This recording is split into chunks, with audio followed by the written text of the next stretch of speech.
de doblaje, pero sí le daré créditos al el creador de la animación, porque acabo de ver que unos no le están dando créditos. Bueno, ya empezamos. Oigan, ya debemos hacer algo, no hemos hecho nada. Yo sé, y si mostramos nuestros sonidos, puede servir. Ok, ¿quién inicia? Oigan, chicos, yo sé pronunciar muy bien. ¡No! ¡No lo dejen! ¡No le digan que sí! Él siempre se perturba. ¡Ah! ¡Basta! ¿Puedes hacer algo menos perturbador, por favor? Ok, lo daré.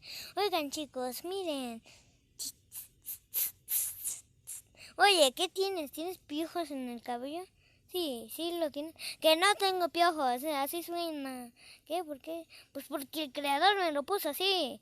Y bueno, ¿y eso qué tiene que ver? Ya, basta.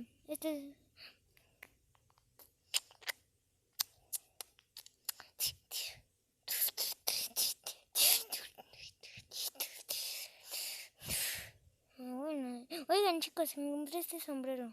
Lo encontré ya botado. Nos lo ponemos. ¡No! ¡No! ¡No! ¡No! ¡No otra vez! ¡No! Y bueno, adiós.